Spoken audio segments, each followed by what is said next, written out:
Fotoizstāde noklausītās sarunas. Ievadvārdi. Ielūkojoties holandiešu mākslinieku darbos, kur vienā sižetā ir tik daudz lietu, var aizrauties ar pētīšanu. Katrs priekšmets glabā sevī mirkļus, stāstus, cilvēkus, to pieskārienus. Lietas runā.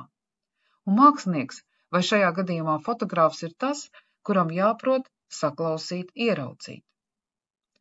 Pasaulē šis žanrs pazīstams kā still life photography, bet ja uzraksta Google Translate life still, tad tulkojas interesanti – dzīve joprojām. Arī es, dzīvojot, radu joprojām.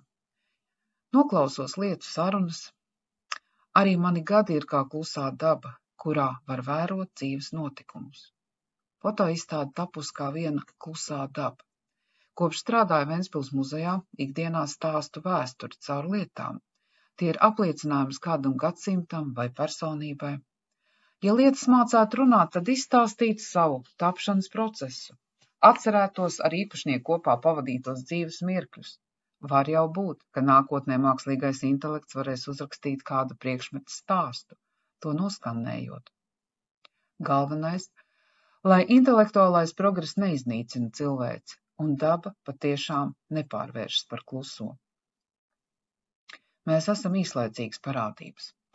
Mirkļi aiz mums paliek, kādas mums mīļas lietas, nezinot, ka tās mūs pārdzīvos un klusēs par mums.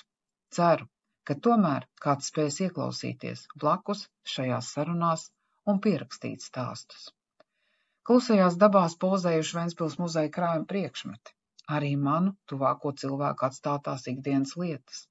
Mana un Livonijas ordeņpils dārza augi un ziedi, augļi un arī mans mīļais kaķis Svētais Patriks, kas nu jau aizsaulē. Izstādi ar nodomu atklāju 8. septembrī, jo tā ir manas mammas Ilgas Buntikas vārda diena, veltījums mammītei. Viņa man bērnībā rokās iedeva fotoaparātu, lai iemūžinu dzīves mirkļus, otas un krāsas, lai atdarinu pasauli.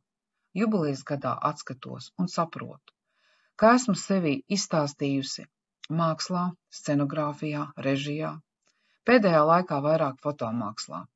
Ieklausieties! Ar cieņu, Ilva Buntika.